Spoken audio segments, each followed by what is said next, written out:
Assalamualaikum warahmatullahi wabarakatuh. Perkenalkan, nama saya Siti Hirunisa dengan NIM 210404502041, kelas BKC, Prodi Bimbingan dan Konseling. Asal saya dari NRK.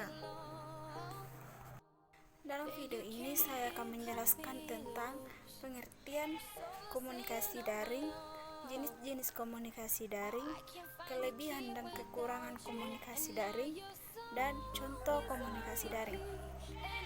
Komunikasi daring atau yang bisa disebut sebagai komunikasi online, mungkin secara tidak sadar kita lakukan setiap hari. Komunikasi jenis ini terdiri dua kata, yaitu komunikasi dan daring. Kata komunikasi berarti melakukan hal-hal yang berkaitan dengan penggunaan informasi yang seragam agar bisa menyampaikan maksud kepada orang lain secara jelas. Sedangkan daring berarti berada dalam dunia maya atau dunia semu. Sehingga komunikasi daring berarti sebuah hubungan dengan orang lain yang dilakukan melalui dunia maya agar bisa menyampaikan suatu maksud tertentu. Jenis-jenis komunikasi daring. 1. Komunikasi daring secara sinkron adalah istilah yang berkaitan dengan ketetapan antara suatu hal dengan yang lain. Komunikasi online yang bersifat sinkron memiliki arti sebagai jenis komunikasi yang real time, bersamaan dengan orang lain. Jadi waktu yang digunakan oleh kedua pihak untuk melakukan komunikasi atau pemindahan informasi terjadi bersamaan. Kedua pihak tersebut pun bisa langsung bercakap-cakapan dengan atau tanpa tatap muka. Kedua, komunikasi daring secara asinkron. Jika komunikasi online secara sinkron mampu menyuguhkan fasilitas real time, berkebalikan dengan komunikasi online secara asinkron. Pada jenis komunikasi yang satu ini, orang-orang melakukan pemindahan informasi dalam waktu yang berbeda. Biasanya informasi akan tersimpan terlebih dahulu oleh pemberi informasi pada fasilitas yang disediakan oleh internet sebelum akhirnya diterima oleh penerima informasi. Yang ketiga, saya akan menjelaskan tentang kelebihan dan kekurangan komunikasi daring. Kelebihan komunikasi daring. Komunikasi daring memiliki fleksibilitas tinggi karena dapat digunakan di mana dan kapan saja selama perangkat yang digunakan terhubung dengan jaringan internet dan mendukung penggunaan komunikasi daring. Komunikasi daring lebih hemat karena jika sehari-hari kita dalam komunikasi langsung harus tatap muka, namun jika orang tersebut di daerah yang jauh, hal tersebut akan lebih boros. Melalui komunikasi daring, biaya yang dikeluarkan sangat kecil, bahkan gratis, sehingga tetap dapat terhubung dengan orang lain di daerah lain. Komunikasi daring dapat tersinkron dengan layanan digital lain, sehingga akan lebih memudahkan penggunanya bila memerlukan tambahan keperluan dan komunikasi.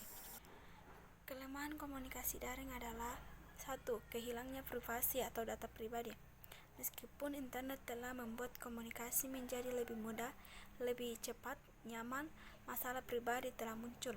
Dari persentase email hingga intervensi sinyal telepon, semakin banyak orang sekarang bermasalah dengan informasi pribadi mereka. Pasalnya, pengguna media sosial atau menggunakan aplikasi berbasis teknologi harus memasuki data pribadi yang pastinya akan terbaca dan tersimpan oleh sistem mereka. Maka tidak heran banyak kasus kriminal seperti penipuan. Mengenai hal ini sebaiknya kita lebih bijak menggunakan dan memberikan data pribadi kita. Yang kedua, berkurangnya kesadaran berbudaya. Meskipun internet telah menjadi alam semesta sebagai desa global, beberapa budaya telah mengkonsumsi budaya lainnya.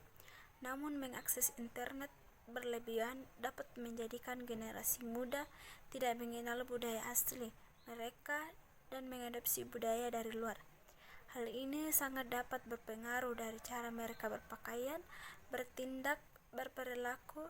Jadi meskipun kita harus beradaptasi dan bergerak dengan teknologi, ada hal-hal yang harus diperhatikan agar teknologi tidak mengerus budaya yang baik di sekitar kita. Yang ketiga, menyita konsentrasi. Melaksanakan komunikasi daring tidak pada tempatnya dan waktu yang tepat dapat mengabaikan atau menunda hal yang lain, bahkan membahayakan orang lain maupun diri sendiri.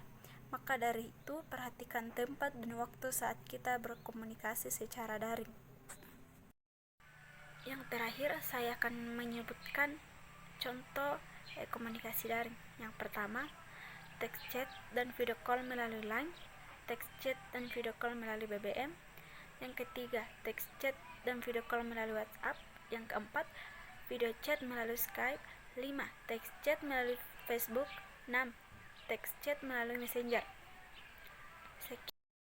Mungkin itu sedikit materi mengenai komunikasi daring yang sempat saya jelaskan. Mohon maaf apabila saya keliru dalam menjelaskan materi ini. Sekian dari saya. Wassalamualaikum warahmatullahi wabarakatuh.